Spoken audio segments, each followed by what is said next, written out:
Sir, can I follow you home? The 8-year-old's words froze every Hell's Angels member in that bar, bruised, starving, clutching a faded photograph. Her dark skin was etched with shadows of neglect, her tight curls tangled and unwashed. She wasn't lost. She was running from the man who'd been slowly destroying her since her mother died. The same man now plotting to make her disappear permanently for an inheritance he'd never earned. But this little girl remembered something her mother told her before she passed. If you're ever in danger, find that symbol. And she'd been watching that symbol across the street for 3 years, waiting for the right moment. What the Angels discovered in the next 48 hours would put a predator behind bars and change this child's life forever. Before we continue, please subscribe to the channel and let us know where you are watching from in the comments. Enjoy the story. The door shouldn't have opened. It was Friday night at the Hell's Angels bar in the dusty outskirts of Albuquerque, New Mexico. Members only, locked tight, music loud enough to rattle windows across the street. The kind of place where strangers didn't wander in by accident, where the heavy steel door stayed bolted from the inside, where even cops thought twice before knocking. But the door opened anyway. And there, framed in the doorway with streetlight bleeding in behind her, stood an 8-year-old black girl who looked like she'd been through war. Tank saw her first. 6'4", built like his nickname suggested, covered in ink that told stories of violence and loyalty in equal measure. Dragons coiling up his arms, names of fallen brothers across his chest, a lifetime of choices etched into his skin. He was mid-laugh, telling some story about a ride through the desert when his eyes caught movement where movement shouldn't be. The laugh died in his throat. Every conversation in that bar died with it. Leather creaked as men turned. Pool cues stopped mid-strike. Beer bottles paused halfway to lips. This wasn't right. This was impossible. Kids didn't walk into this place. Kids didn't even look at this place. But there she was, tiny, maybe 70 lb, soaking wet. Her tight curls matted like no one had touched them in weeks. Clothes that hung loose on her frame, faded and stained. The kind of hand-me-downs that spoke of neglect more than poverty. Her face was gaunt, cheekbones too sharp, eyes too large for her skull, her rich brown skin dulled by exhaustion. The look of a child who hadn't eaten enough, hadn't slept enough, hadn't been safe enough for far too long. And the bruises. Even in the dim bar light, you could see them. Dark purple marks on her forearms. A yellowing shadow along her jaw. The kind of injuries that made grown men's stomachs turn. She didn't cry. That's what struck Tank hardest. She didn't apologize for interrupting. Didn't shrink back from their stares. Didn't do any of the things a terrified child should do when confronted with a room full of the most intimidating men in the county. She just stood there, small hands clutching something against her chest. Something they couldn't quite see yet. Her eyes scanning the room with purpose. She was looking for something specific, and when her gaze landed on the vests, on that distinctive patch every man in the room wore, something shifted in her expression. Not relief exactly, recognition, maybe confirmation. The silence stretched like taffy, thick and uncomfortable. These men had seen things, done things, survived things that would break ordinary people. They'd spent decades building walls between themselves and the soft parts of humanity.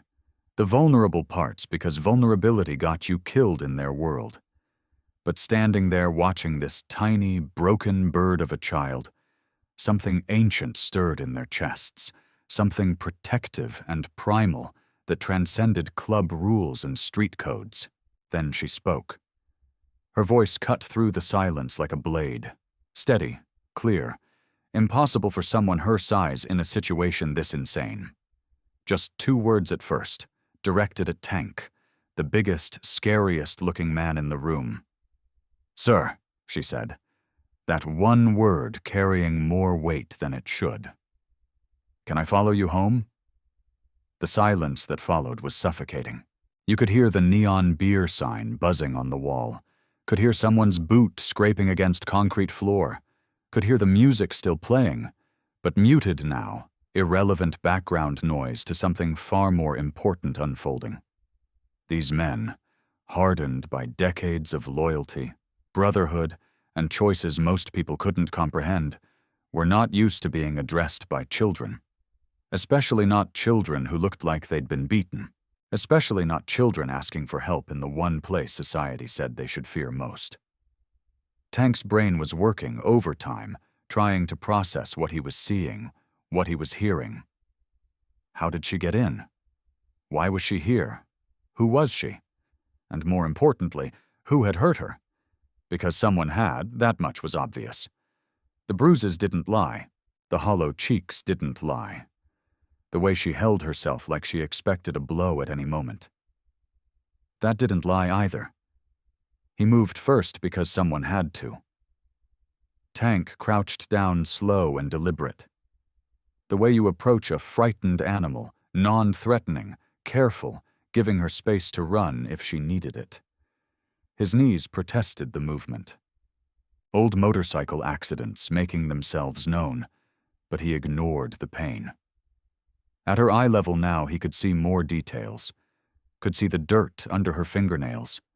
Could see the way her pupils dilated slightly. Fear and determination warring in those young eyes. Could see she was trembling, barely perceptible. The adrenaline of whatever decision had brought her here starting to wear off. His voice, usually a weapon of intimidation that could make grown men reconsider their life choices, went soft. Protective. The tone you'd use with your own daughter if you were lucky enough to have one. "Why would you want to follow us, kid?" he asked gently. Though every instinct screamed that he already knew the answer wouldn't be good. Wouldn't be simple. Would probably break something inside him that he'd spent years keeping carefully locked away. Before we go further, if you believe children deserve protection from predators, hit that subscribe button. This story gets darker. But I promise you justice is coming. Comment "Protect the innocent" if you're standing with this little girl. She didn't answer Tank's question with words. Instead, she held up the photograph. Her small fingers gripped it so tightly her knuckles had gone white, like she was afraid someone might rip it away from her. Like this single piece of paper was the only proof she had that her mother had ever existed at all. The photograph was creased, folded and unfolded so many times the paper had gone soft at the edges, threatening to tear along the lines, faded, too. The colors washed out from years of handling and probably tears, though you couldn't see those anymore. But the image was unmistakable. A woman stared back at them from that worn photograph, smiling, strong, eyes full of life and fire. She wore an old Hell's Angels vest over a band t-shirt, her dark hair pulled back, one arm slung around someone's shoulder just outside the frame. The vest was authentic. The patch was real, and every man in that bar recognized her instantly. Angel stepped closer. He was one of the founding members, gray threading through his beard now, age lines carved deep around his eyes. Scars mapped a violent youth across his knuckles and forearms. Bar fights, knife fights, fights he'd won, and fights he'd barely survived. He'd seen brothers die, he'd buried friends. He thought nothing could shake him anymore. But his hand trembled slightly as he reached toward that photograph, not touching it, just hovering there like he was afraid it might disappear if he made contact. His voice, when it came, sounded broken, crushed, like someone had reached into his chest and squeezed. "Lena's kid." The words barely made it past his throat. "But she died 3 years ago." The girl nodded. Just once. A simple confirmation that carried the weight of 1,000 lost days. "I was 5, she said, and her voice carried something no 8-year-old's voice should possess. Weight. Gravity. The kind of certainty that comes from trauma remembered too clearly. from nightmares that weren't dreams, but memories. I remember everything. She paused, and in that pause, you could feel every man in the bar holding his breath, waiting for whatever came next, knowing it would hurt. I remember her funeral, the flowers, the way people kept saying she was in a better place, like that was supposed to make me feel better. I remember the man who married her before she got sick, my stepfather. I remember him crying at the service. Another pause. Longer this time, and when she spoke again, her voice had gone flat, emotionless. The way people sound when they've said something so many times in their head that it's lost its power to hurt them anymore. I remember when he stopped pretending to be sad. The temperature in that bar dropped 20 degrees. You could feel it. The air went cold and sharp like broken glass. Tank's jaw clenched so hard his teeth should have cracked, his fists balled at his sides, every muscle in his massive frame going rigid with barely controlled rage. Around the room, other men shifted. Someone whispered something that sounded like a prayer or a curse. Someone else set down their beer with trembling hands because they understood now. Lena, their sister, their friend, the woman who'd earned her place in their world through loyalty and guts, who'd ridden with them through 3 states, who'd stood shoulder to shoulder with them when things got ugly, who'd proved over and over that family wasn't about blood, but about who showed up when it mattered. Lena had a daughter, and they'd never known. She'd never told them, never brought this little girl around, never asked for help. And now she was dead, and her child was standing in their bar looking like she'd been through hell. And they were just now finding out she existed at all. The questions crashed through Tank's mind like thunder. Why didn't Lena tell them? What happened to this child? Who was this stepfather? And what had he done? But he forced the questions down, forced himself to focus on the terrified little girl in front of him who'd somehow found the courage to walk into the scariest place she probably knew, asking the scariest people she could find for help. His voice stayed soft, gentle, even though every instinct screamed at him to find whoever hurt her and make them pay. "Why'd you come here, sweetheart?" he asked, though something in his gut already knew the answer would break him. Already knew whatever she said next would change everything, would demand action, would require the kind of justice the courts couldn't always deliver. She took a shaky breath, the kind adults take before confessing something they've carried too long, the kind that comes right before the dam breaks and everything spills out in a flood that can't be stopped. Her small shoulders rose and fell. And for the first time since she'd walked through that door, she looked like what she was. A terrified 8-year-old child who'd been holding on by her fingernails for far too long. "Because no one else will tell me the truth," she whispered. And then, even quieter, like she was afraid saying it out loud would make it too real. "And because I need help." And then the dam broke. The story came out in fragments. 8-year-old words trying to explain adult horrors, trying to make sense of things no child should have to understand. Her voice wavered at first, then steadied like she'd rehearsed this moment in her head 1,000 times, preparing for the day she'd finally have the courage to speak. The men listened in absolute silence, and with every sentence, the air in that bar grew heavier, darker, charged with the kind of rage that makes dangerous men even more dangerous. Her mother had left behind money, not lottery winnings or drug money or anything illicit. Honest savings, carefully protected, legally willed to her daughter. Lena had worked 2 jobs for years, pulling double shifts at the diner and weekend cleaning gigs, saving every penny she could squeeze from a life that didn't give much. She'd known her daughter would need it someday. She planned for a future she wouldn't live to see, building a safety net 1 crumpled dollar bill at a time. The account was substantial, enough to pay for college, to give this little girl options to honor all those hours Lena had sacrificed. Only 2 people had access to the full information, knew the account numbers and passwords and legal details. The girl herself, though she was too young to access it yet, and her stepfather, listed as temporary guardian until she came of age. At first, the girl said, her voice going flat now, detached. The way trauma victims learn to speak about their pain, like they're describing something that happened to someone else in a movie they watched once. At first, he acted kind. For the first few weeks after the funeral, he'd made her breakfast. He'd asked about school. He played the part of the grieving husband trying to do right by his stepdaughter. But after Mom died, everything changed.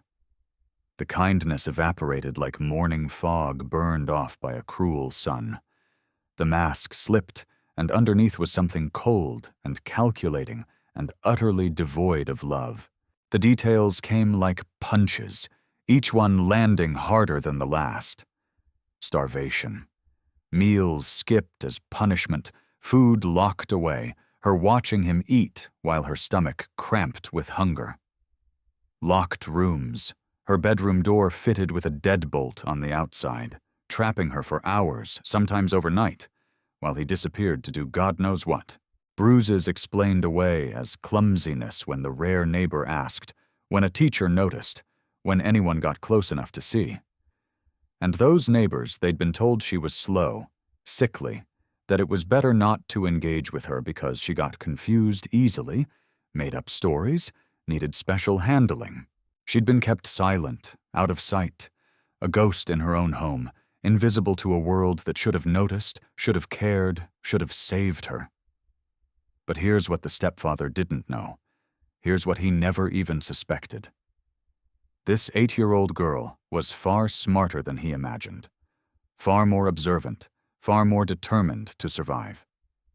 She'd been listening for months. She pressed her ear to doors when he thought she was locked away. She'd memorized phone conversations, storing every word in her mind like evidence in a case she was building against him. She decoded adult phrases, figured out what the euphemisms meant, what the silences between his words were hiding. She knew about the insurance payout, the life insurance policy he'd taken out on her 6 months ago, the one with him as sole beneficiary.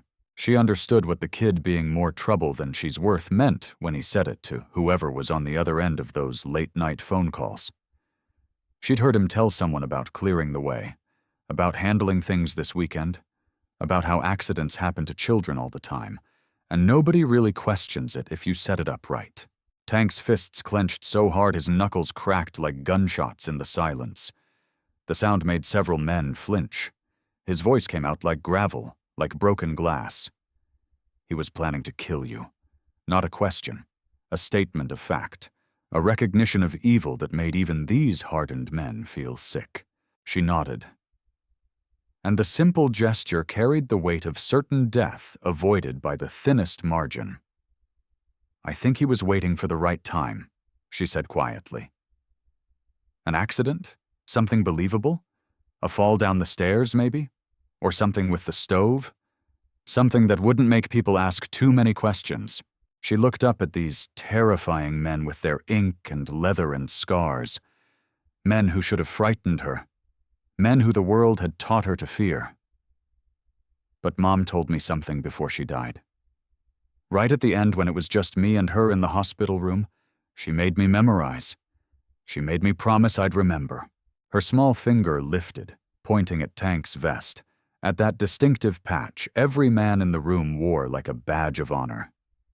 She said, "If I ever got lost, if I ever couldn't find safe people, if I ever needed help and didn't know where to turn, look for your symbol," she said. "It means loyalty, protection, family." The word family hung in the air like a prayer. She said, "The Hell's Angels take care of their own, and that I was one of your own, even if you didn't know it yet." The men around her, hardened by violence, cynical about humanity, trained to trust no one outside their tight circle, felt something they hadn't experienced in decades. Purpose, real purpose. The kind that comes when an innocent child looks at you and sees a hero instead of a monster. When someone who should fear you places their entire life in your hands instead. But there was still one question none of them had asked yet. One question that would change everything. If you can't stand predators who prey on children, comment in more silence. Every engagement tells YouTube to show this story to more people. Share this because what happens next proves that sometimes the people society fears are the ones who protect us most. Angel finally asked it. The question that should have been first, but somehow got lost in the shock and revelation and mounting horror of everything this little girl had already told them. His voice was rough, urgent now, because suddenly the abstract nightmare she described was becoming concrete, real, immediate. "Where do you live, kid?" She turned. Didn't say anything at first, just turned her small body toward the bar's front window. The one that looked out onto the street where their motorcycles sat, parked in a row like metal horses. She lifted one thin arm and pointed through the smudged glass, past the neon beer signs, across the cracked asphalt street at a small house with peeling paint and drawn curtains. A house they'd all seen 1,000 times without really seeing it at all. "There," she said simply. "With him.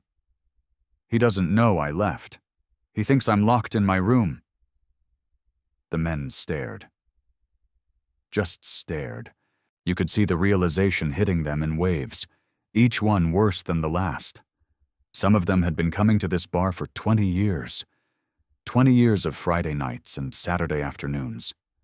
20 years of parking their bikes in that same spot, walking through that same door, drinking their beer and shooting pool, and living their lives in this sanctuary they'd built together. 20 years of looking at that house across the street. Maybe noticing when the paint started peeling. Maybe seeing lights on or off.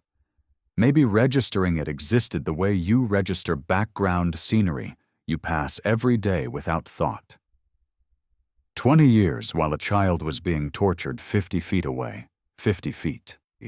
You could throw a rock and hit that house from where they stood. You could walk there in 30 seconds and they'd had no idea, no clue, no sense that hell was happening within shouting distance of their clubhouse. Tank's voice went deadly quiet. The kind of quiet that's more terrifying than shouting. The kind that means violence is being considered and calculated and barely held in check. How long has this been happening? Each word came out precise, controlled, like he was afraid if he let any emotion leak through, he'd lose control entirely. 3 years, she said simply, like she was telling him the time or her favorite color since the funeral. 3 years. The number hung in the air like an accusation. 1,095 days of hell. 195 nights of being locked in her room. 195 mornings of waking up scared. And they'd been right there, right across the street. Close enough to help if only they'd known. Close enough to stop it if only someone had told them. Close enough that Lena's voice echoed in their heads now, asking why they hadn't protected her daughter, why they hadn't noticed, why they'd failed the one person she trusted them to save. But here's what none of them understood yet. The question that should have been obvious but wasn't. Why tonight? Why now? After 3 years of suffering in silence. 3 years of surviving hell alone. 3 years of walking past this bar every day knowing these men were inside. Why had she finally crossed that street tonight? What had changed? What had pushed her past fear and into action? The girl's face went even paler, if that was possible. Her hands started trembling again. The adrenaline that had carried her this far starting to fail. Reality crashing back in. "I heard him on the phone yesterday," she said, and her voice had gone small again, young again, scared in a way it hadn't been before. He was in the kitchen. "I was supposed to be asleep, but I couldn't sleep because I hadn't eaten in 2 days, and my stomach hurt. I snuck out to the top of the stairs to listen. He told someone he was handling it this weekend, that the timing was right, that he'd been patient long enough, and it was time to move forward with the plan. She wrapped her arms around herself, suddenly looking exactly like what she was. A terrified child who'd just run out of time. "That's why I came tonight, because I think he's going to do it soon. Maybe tomorrow, maybe Sunday, but soon. And I didn't know what else to do. I didn't know who else to trust. Mom said you'd help. Mom said you'd protect me. So I waited until he was drunk enough to pass out, and I picked the lock on my door. He doesn't know I learned how, and I ran." The bar exploded into action. It wasn't organized or planned or discussed. It was instinct, survival mode, protection mode. Every man in that room moved at once. Tank was on his phone calling someone who could help navigate this legally. Angel was pulling up the contact for their lawyer, the one who'd gotten them out of jams before and knew how to work the system. Crow was already at the window watching that house like a hawk, making sure nobody came out looking for her. Someone locked the bar door from the inside. Someone else was clearing a table, making space, and someone Tank couldn't see who put a jacket around the little girl's shoulders because she'd started shaking. The fear and exhaustion finally catching up to her now that she'd found safety, now that she'd done the impossible and asked for help from the only people her mother had trusted to give it. These men weren't lawyers. They weren't social workers or police officers or anyone with official authority to intervene in situations like this, but they'd spent decades learning how to document, how to protect, how to build cases that held up in court. Because when you live outside society's traditional structures, when you exist in the gray spaces between law and loyalty, you learn fast that protection isn't just about muscle and intimidation. You learn to protect your own with evidence, not just fists. You learn that the system won't take your word for anything, so you'd better have proof. Photographs, witnesses, paper trails that can't be argued away or dismissed. They learned these lessons the hard way, through brothers arrested on thin evidence, through charges that stuck because they hadn't documented their side of the story, through bitter experience that taught them the rules even when you didn't want to play by them. Angel pulled out his phone, his scarred fingers surprisingly steady as he opened the camera app. "We need pictures of those bruises, every single one." His voice had shifted into something methodical, professional, almost. Date stamped, well lit from multiple angles. "We need documentation that'll hold up if this goes to court." Tank grabbed a notebook from behind the bar, the kind they use to track inventory and tabs. Flipping to a clean page. "Write down everything," he told the girl gently. "Dates, times, what he said, what he did, everything you can remember. Don't worry about getting it perfect. Just get it down." Another member, Crow, lean and wiry with eyes that missed nothing, was already dialing, his phone pressed to his ear. Not 911, not yet. They needed someone they trusted in the system first. Someone who'd believe a Hells Angels member calling about child abuse. Someone who wouldn't dismiss this as a biker gang trying to stir up trouble or settle a score. The girl stood in the center of this organized chaos, watching these dangerous men transform into something else entirely. Something focused and protective and absolutely determined.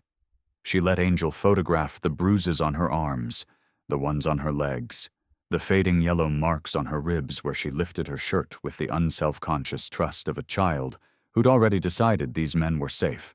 She answered Tank's questions with startling clarity, reciting dates and incidents with the precision of someone who'd been keeping mental records long before this moment.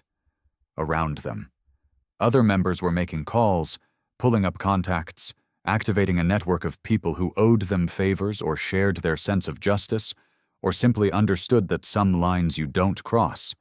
And hurting kids is the brightest line there is. But then the girl did something that stopped them all cold.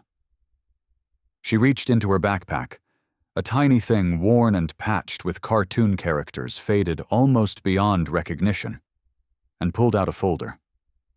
It was one of those plastic expandable folders, the kind kids use for school projects, but this one was carefully maintained, organized with tabs and sections. She held it out to Tank with both hands like she was presenting something precious and fragile and vitally important. Tank took it, exchanged glances with Angel, and opened it carefully. What they found inside made every man in that bar go absolutely silent. Documents. Not just random papers, but carefully collected, organized evidence. Medical records from school nurse visits showing injuries dating back 3 years, each one with notes about how the injury occurred, each explanation slightly different, patterns that should have raised red flags, but somehow hadn't. Report cards with teacher comments about declining participation and possible home issues. Concern notes that had apparently gone nowhere. Photographs she'd taken with a disposable camera, the kind you can buy at a drugstore for a few dollars. Dated in careful handwriting, showing her bedroom door with its outside locks, showing empty cupboards, showing bruises on her own arms, held up next to a calendar to prove when they appeared. And at the bottom, sealed in a plastic page protector like it was the most valuable thing in the world. A letter. The handwriting was unmistakably feminine, flowing, and strong despite the shakiness that comes with illness. Lena's handwriting. Angel recognized it immediately. He'd seen it on birthday cards, on notes left on windshields, on the backs of photographs from rides they'd taken together years ago. This letter was dated just weeks before her death, written when she must have known she was running out of time, and it named them. Named these men by name, by nickname, by reputation. Tank, Angel, Crow, half a dozen others. It explained who they were, what they meant to her, why she trusted them, and it explicitly stated that if anything happened to her, if her daughter was ever in danger, these were the only people she wanted protecting her child. Not family, not the stepfather. These men, the Hell's Angels. Angel's voice came out thick with emotion he wasn't used to showing. You've been collecting evidence. It wasn't quite a question, more like an expression of awe. For how long? 2 years, she replied simply. Like it was the most natural thing in the world for a 6-year-old to start building a legal case against her guardian. Since I was 6, Mom taught me to document everything before she died. She said, "If you want justice, you need proof." She said, "Nobody believes words alone, especially from kids, but they have to believe evidence." Lena had raised a warrior, a tiny 8-year-old warrior who'd spent 2 years preparing for this moment, collecting proof, building a case, surviving hell, while simultaneously documenting it for the day she'd finally have the courage to run. And that warrior had been preparing for this moment with the patience and strategic thinking of someone 3 times her age. If you believe this child is a hero, smash that like button. If you think predators should face justice, comment, "Lena raised a fighter." This little girl did in 2 years what many adults never accomplish. She built her own case. Crow's contact came through. Detective Elena Vasquez, a woman who'd worked with them before on a case involving witness intimidation, who knew the Angels weren't angels, but weren't liars either, who'd learned years ago that sometimes the people society dismissed as criminals had better intelligence networks and stronger moral codes than anyone gave them credit for. She listened to Crow's explanation without interruption, asked 3 pointed questions, and said she'd be there in 20 minutes. True to her word, 20 minutes later, 2 unmarked cars pulled up outside the bar. No sirens, no lights, nothing to draw attention from the house across the street. Not patrol officers who might spook the stepfather or follow rigid protocol without understanding the nuance of what they were walking into. These were detectives trained specifically in child abuse cases, people who'd seen the worst humanity had to offer, and learned how to build cases that actually stuck, that actually put predators away instead of letting them slip through legal loopholes. Detective Vasquez came through the door with her partner, an older man named Hale, who had kind eyes, and the weathered face of someone who'd spent too many years looking at things nobody should have to see. The tension in the bar was palpable. Hope mixed with fear, determination laced with the understanding that everything depended on the next few hours. Vasquez took one look at the little girl sitting at the bar wrapped in someone's leather jacket, took in the faces of the men surrounding her like a protective wall, and something in her expression softened. She'd been doing this job long enough to recognize when something was real versus when it was theater. They photographed the bruises with professional-grade equipment, multiple angles, proper lighting, date, and timestamps that would hold up in any courtroom. They documented her testimony on video, age-appropriate questions asked by a specialist Vasquez had called in, a woman trained in interviewing traumatized children who knew how to extract truth without leading, how to let the child speak in her own words without planting suggestions or creating false memories. The girl answered every question with that same unsettling clarity, that same weight in her voice that made everyone listening want to simultaneously hug her and find the person who'd done this to her.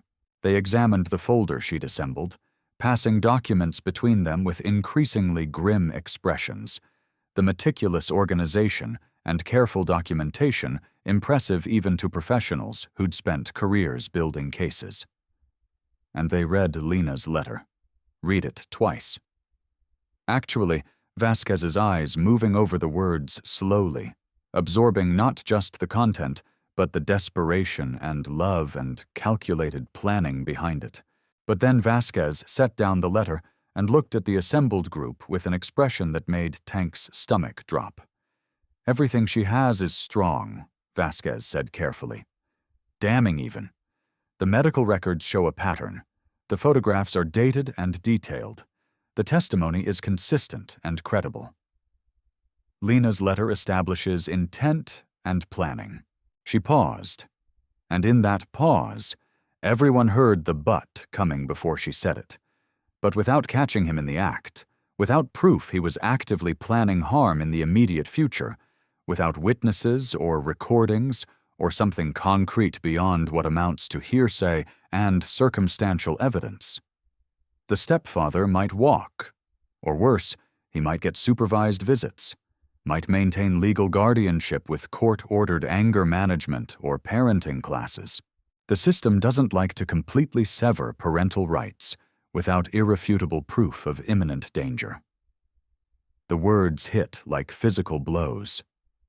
After everything this child had done, after 2 years of collecting evidence, after finally finding the courage to run, there was still a chance the system would send her back or partially back or keep him in her life in some capacity. While lawyers argued over semantics and timelines and the definition of imminent danger, that's when Tank made a decision that could have sent him back to prison. He'd done time before, 3 years in his 20s for assault, another 18 months for something he still wouldn't talk about.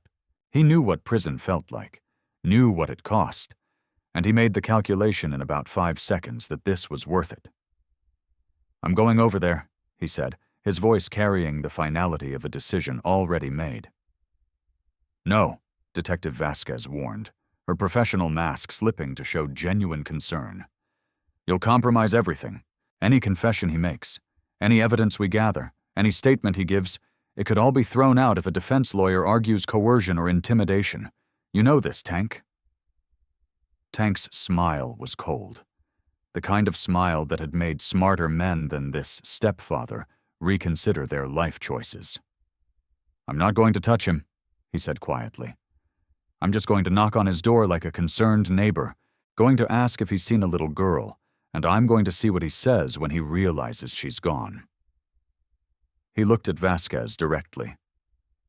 Might be he says something stupid. Might be he incriminates himself without any coercion at all. Or might be he's smart enough to lawyer up immediately. Either way, you'll know what kind of man you're dealing with. The detective should have said no.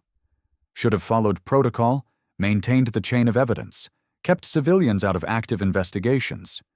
She'd been trained for 20 years to do everything by the book, because that's how cases survive appeals and convictions stick. Instead, She looked at this massive biker with his ink and scars and dangerous reputation, looked at the little girl who trusted these men with her life, and thought about all the cases she'd worked where following every rule had let predators walk free on technicalities. Detective Hale was already pulling a body camera from his equipment bag. "Body camera," Vasquez said firmly. "Audio recording. And if he so much as breathes wrong, if he gives you any excuse to escalate, you back off immediately." Understood. Tank nodded once. 10 minutes later, after getting wired up, after receiving very specific instructions about what he could and couldn't say, after being reminded approximately 15 times that any physical contact would destroy everything they'd built, Tank stood on that porch across the street. The house looked harmless from the outside. Just another working-class home with peeling paint and a yard that needed mowing. He raised his fist and knocked on the door of a man who'd spent 3 years torturing a child. And when that door opened, when Tank saw the face of the person who'd made Lena's daughter into a ghost, everything fell into place. The stepfather opened the door wearing a smile. The kind fake people perfect over years of practice. The kind that doesn't reach the eyes, that sits on the face like a mask you can put on and take off depending on who's watching. "Can I help you?" His voice was friendly, neighborly, even the tone of someone who had nothing to hide and everything to gain from appearing cooperative. Then he saw Tank's vest, saw the patch, saw 6'4" of muscle and ink, and barely contained menace standing on his porch.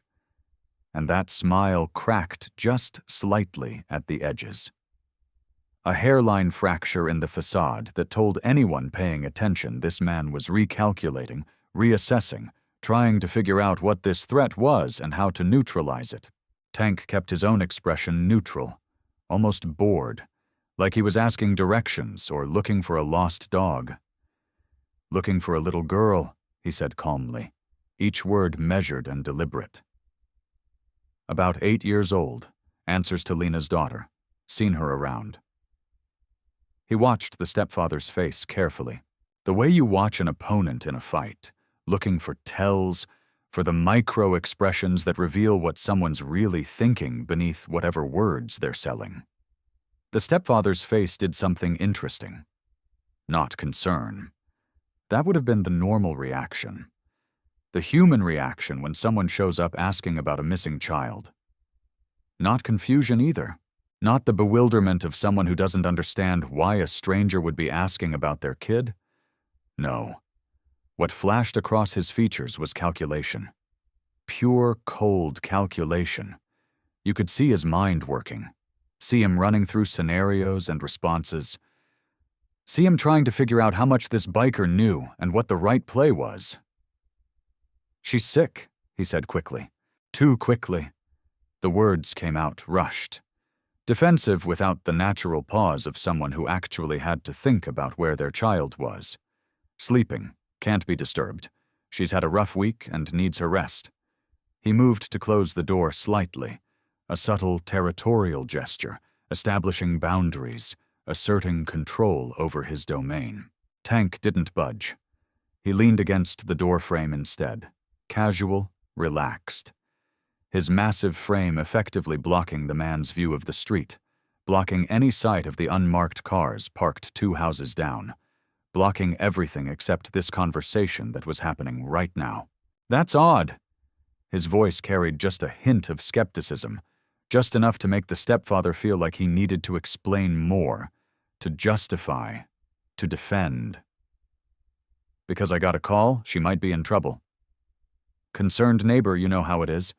People talk, people worry. Just wanted to check in, make sure everything's all right." And here's where predators always fail. They can't help themselves. They can't just say, "Thank you for checking," and close the door. They can't let perceived accusations stand unchallenged. They have to defend, have to explain, have to make you understand that they're the victim here, that they're the ones being unfairly judged.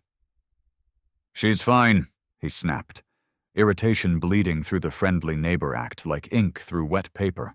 "She's always making up stories. That kid, attention-seeking behavior, Classic signs. Her mother spoiled her rotten before she died. Let her get away with everything. And I've been trying to straighten her out, but it's been difficult. You try raising someone else's kid. See how easy it is.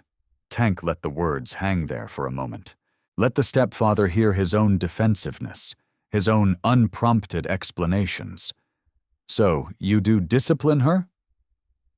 The question came out mild, curious, like Tank was genuinely interested in parenting techniques. The stepfather blinked. You could see the realization hit him that he'd said too much, revealed too much, walked into something he hadn't seen coming. I mean, normal stuff. Timeouts, sending her to her room. You know how kids are. He tried to recover, tried to make it sound routine and reasonable and completely normal. I don't actually, Tank said, his voice still conversational, but with an edge now, something sharp underneath the casual tone. Tell me how kids are when they need straightening out. The body camera mounted on Tank's chest caught everything. Every defensive statement, every unprompted explanation about bruises that Tank hadn't even mentioned yet. Every casual reference to discipline and difficult child and the need to be firm. The stepfather talked and talked, digging himself deeper with every word, explaining how kids lie, how they exaggerate, how sometimes you have to use tough love, how Lena had been too soft, and that's why the girl was so troubled now. And when Tank finally said, voice dropping to something cold and hard, "Funny thing, she's not in her room right now." The stepfather's face went white, not pale, white. The color draining so fast it was like watching someone have a medical emergency. Where is she? Not, is she safe? Not what happened? Not, did she run away? Just, where is she? Because his first thought, his immediate instinct, wasn't about her well-being or her safety or whether she was hurt or scared. It was about control, about knowing where his victim was, about maintaining his power over her. That's when the detective stepped into view. Detective Vasquez and Hale, badges out, recording equipment running, professional and calm, and absolutely done with this man's performance. And the stepfather realized all at once what had just happened. He'd confessed to child abuse on camera.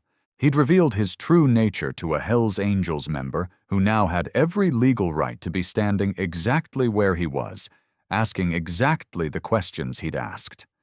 He'd done it in front of police who'd heard every word, documented every statement, witnessed every defensive explanation about discipline and difficult children and the need to straighten her out. The trap had closed and he'd walked into it willingly, unable to resist the urge to defend himself, to explain, to make these people understand that he was justified in everything he'd done. The arrest was clean. No drama, no resistance, no scene that would complicate the prosecution later. The stepfather went quietly, once he understood there was no talking his way out of this, no performance that would save him now. Detective Vasquez read him his rights in that flat, professional tone cops use when they've seen too much to get emotional anymore. And Hale secured him in the back of the unmarked car while the girl stayed safely across the street in the bar, surrounded by men who would have torn that house apart brick by brick if they'd thought it would help her. When they searched the house, they found everything the girl had described and worse. The locks on her bedroom door, industrial-grade deadbolts installed on the outside, the kind you use to secure storage units, not to keep a child safe, but to keep her contained. They found the empty kitchen, cupboards bare, except for his food hidden in high cabinets she couldn't reach, even with a chair. They found his bedroom, well stocked with groceries and snacks, and everything a person might need. While the child down the hall starved, they found her room tiny, sparse, a mattress on the floor with a thin blanket, no toys, no books, nothing that spoke of childhood or joy or the life an 8-year-old should have. And they found his computer. That's where the real evidence was. The kind that turns suspicion into certainty and transforms child abuse charges into something far more serious. His search history read like a manual for murder, accidental child death, life insurance payout timeline, guardian inheritance rights. How long does CPS investigate? Untraceable accidents, drowning statistics, children, searches going back months, careful planning, methodical research into how to kill a child and make it look like tragedy instead of homicide. But the prosecution's strongest evidence, the thing that made this case unshakable, wasn't the search history or the locks or even the medical records. It was the girl herself. At 8 years old, she testified with a clarity that made veteran detectives weep openly in the courtroom. She didn't cry, didn't break down. She sat in that witness chair, looking impossibly small, her feet not quite reaching the floor. And she told her story in chronological order with dates and details that defense attorneys couldn't shake on cross-examination. She showed her documentation, the folder she'd assembled presented as evidence. Each photograph and medical report and carefully dated note examined by the jury. She explained in her own words how she'd learned to hide evidence, tucking papers under her mattress, keeping the disposable camera taped behind her dresser, memorizing everything in case he found and destroyed her physical proof. She recited her mother's letter from memory, word for word, because Lena had made her repeat it back until she had it perfect, until she could recall it, even under stress, even years later. She explained how she'd waited 3 years for the right moment to escape, how she'd watched those men across the street, learning their patterns, waiting until she was absolutely certain they were her best chance at survival. The defense tried everything. They painted her as a troubled child with behavioral issues, someone predisposed to lying and attention-seeking. They suggested the Hells Angels had coached her testimony, planted memories, manipulated a vulnerable child to serve their own purposes. Though they were notably vague about what those purposes might be, they questioned the authenticity of Lena's letter, suggested it had been forged, demanded handwriting analysis and forensic examination. They tried to make the jury doubt, to introduce reasonable uncertainty, to create enough questions that a conviction became impossible. It almost worked, almost because reasonable doubt is a powerful thing, and defense attorneys know how to wield it like a weapon. But then the prosecution presented something unexpected, something even the girl hadn't known about. A safety deposit box registered in Lena's name, discovered during the investigation when they'd gone through her financial records looking for documentation of the inheritance the stepfather had been so desperate to access. The box had specific instructions attached. It could only be opened by her daughter once she turned 18, or by the Hells Angels members she'd named in her letter, if anything happened before then. Detective Vasquez had taken Tank and Angel to the bank 2 weeks into the investigation.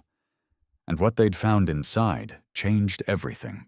Updated medical records from Lena's final months, showing her suspicions about her husband documented in notes to her doctors. Concerns about how he looked at her daughter, about his sudden interest in her finances, about the life insurance policy he'd insisted they get. A second letter longer than the first, detailing why she'd married him despite her fears. The desperation of a dying woman who wanted her daughter to have a father figure, to have some semblance of a normal family, who'd convinced herself that maybe she was being paranoid, that maybe terminal illness was making her see threats that didn't exist. The guilt bleeding through every line as she explained her choice, her hope that she was wrong, her backup plan if she wasn't. In a full legal will, properly notarized and witnessed, naming the Hells Angels as emergency guardians if anything happened to her daughter. Not the stepfather, not family members. These men, she'd made it legal, made it official, made it impossible to dismiss as the ramblings of a dying woman or the manipulations of a biker gang Lena had known. Maybe not the specifics, maybe not the exact timeline of how her husband would try to destroy her daughter, but she'd known something was wrong. She'd felt it in her bones the way mothers do, that instinct that transcends logic and evidence. And she'd left breadcrumbs to protect her daughter even after death. She'd built a safety net across time, reaching from her hospital bed into a future she wouldn't live to see, making absolutely certain that her child would have protectors when she needed them most. If you believe Lena is a hero even from beyond the grave, comment mothers always know, if this story proves that chosen family is real family, hit subscribe because this ending, you need to hear it. The trial lasted 3 weeks. 3 weeks of testimony and evidence and legal arguments that filled courtroom transcripts with thousands of pages documenting evil in bureaucratic language. 3 weeks of the girl sitting in witness rooms with victim advocates, drawing pictures and doing homework while lawyers debated the admissibility of her evidence and the credibility of her testimony. 3 weeks of the stepfather sitting at the defense table trying to look sympathetic, trying to perform the role of wrongly accused father figure, his attorneys spinning narratives about troubled children and misunderstandings and circumstances taken out of context. But the verdict, when it finally came, took 30 minutes. The jury deliberated through lunch, came back before dinner, and the forewoman stood to deliver a decision that surprised absolutely no one who'd been paying attention. Guilty on all counts, child endangerment, abuse, attempted murder, because those search histories proved intent, proved planning, proved that this wasn't neglect or poor parenting or mistakes made under stress, but deliberate, calculated, premeditated harm. The judge was a woman named Olivia Grant, who'd been on the family court bench for 23 years and had seen every kind of case imaginable. She'd seen parents who genuinely loved their children but made catastrophic mistakes. She'd seen poverty masquerading as neglect. She'd seen mental illness and addiction and desperation that led good people to do terrible things. And she'd seen predators, real predators, the kind who wear human faces and speak human words, but have something fundamentally broken in the part of them that should feel empathy and love. She knew the difference, and when she delivered the sentence, her voice carried the weight of 2 decades spent trying to protect children from the adults who should have been protecting them. 25 years, no parole eligibility for 15. Immediate, permanent, irrevocable termination of any parental or guardian rights. The stepfather would be 68 years old before he could even be considered for release.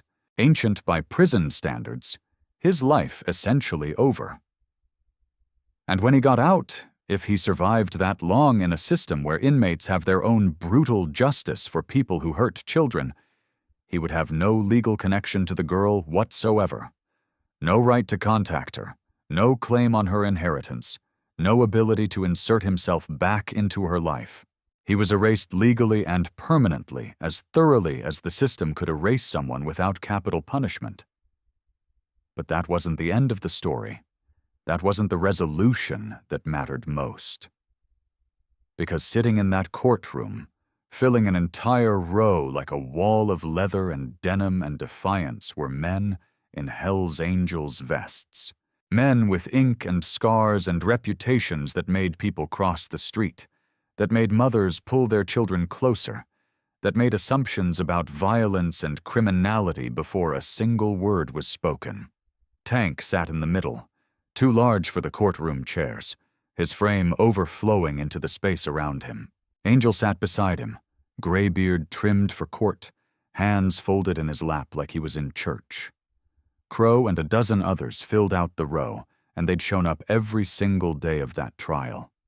Every morning for 3 weeks, they'd parked their motorcycles in the courthouse lot, getting special permission from security after the first day when their presence had caused concerns, and they'd filed into that courtroom to sit in silent support. They'd taken vacation days, rearranged work schedules, showed up in clothes that weren't their usual bar attire, making concessions to courtroom decorum while still wearing their colors, still making it absolutely clear who they were and why they were there. And that little girl sitting with her victim advocate had turned around every single day to look at them, to verify they were still there, to confirm she wasn't alone. The judge granted them guardianship, not temporary custody, while the system figured things out. Not foster care with visitation rights, full legal, permanent guardianship with all the rights and responsibilities that entailed. Because Lena's letter, combined with their actions, combined with 3 weeks of watching these supposedly dangerous men show up day after day to support a child who wasn't blood, who they'd only known for a few weeks, proved something the system rarely acknowledges. Blood doesn't make family. DNA doesn't create obligation. Protection does. Love does. Showing up does. Being there when a child is scared and alone and needs someone to stand between them and the monsters. That makes family. And these men had proved it in ways that transcended legal definitions and social expectations. The inheritance was officially released. $247,000. Every penny Lena had saved grown now with interest and insurance payouts. A substantial sum that represented years of double shifts and sacrificed comforts, and a mother's desperate hope that her daughter would have options she never did. But the angels did something unexpected with it. They didn't touch it, didn't use it to pay for her care or offset the costs of raising a child or reward themselves for stepping up. They set up a trust working with lawyers and financial advisors, ensuring every penny would be protected until she turned 18. Managed by professionals, growing through careful investments, monitored by oversight committees, made absolutely bulletproof against anyone who might try to access it improperly. And in the meantime, she'd never want for anything. The angels would handle her expenses, school supplies and clothes and doctor visits, and everything a child needs. The inheritance would sit there untouched, growing, waiting for the day she'd need it for college, or a house or whatever future she chose to build. She grew up in the rumbling thunder of motorcycles, the sound that had once frightened her. That deep bass roar of engines, that aggressive mechanical snarl became the sound of safety, of family coming home, of protection circling around her. She lived in Tank's house at first in a room they'd converted from an office, painted pink, because she'd shyly admitted she liked pink when they asked what color she wanted. She ate dinner at a table surrounded by men with scarred knuckles and prison tattoos who cut her food and helped with her homework and checked under her bed for monsters with complete seriousness. Because if she was scared, then it was their job to make her feel safe. She learned to ride on the back of Tank's bike, tiny arms wrapped around his massive frame, helmet carefully fitted, going slow around the neighborhood until she learned to lean into turns. She grew up surrounded by men society feared, but her mother had trusted with her life. And Lena had been right. These men who the world saw as dangerous, as criminal, as outside the boundaries of decent society, they treated this little girl like she was made of glass and steel simultaneously, fragile enough to need protection, but strong enough to be respected. She had food, always, more food than she could eat.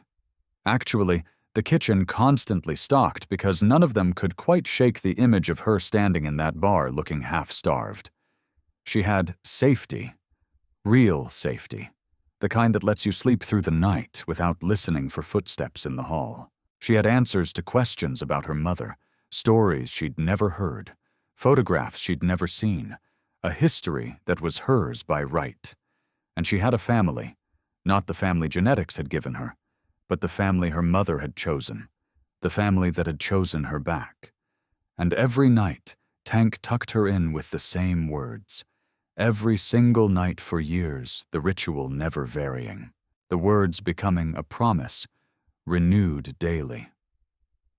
"You're one of us now," he'd say, sitting on the edge of her bed. This enormous man making himself smaller so he wouldn't loom over her in the darkness. Lena would be proud. And she believed it in a way she'd never believed anything the stepfather had told her. Believed it with the certainty of a child who'd learned the hard way how to tell truth from lies. For the first time since she was 5 years old, since the day they'd lowered her mother into the ground, and she'd gone home with a man who'd smiled at the funeral and stopped smiling the moment they were alone. She wasn't scared anymore. This is what real family looks like. This is what protection means. If this story moved you, share it because somewhere another child might need to know that help exists in unexpected places. Subscribe for more true stories that restore faith in humanity. Comment family isn't blood. If you believe chosen family is just as real, and if you've ever been that child who needed protection, if you've ever been scared and alone and desperate for someone to see you, to help you, to stand between you and the things that hurt you, I hope you found your angels.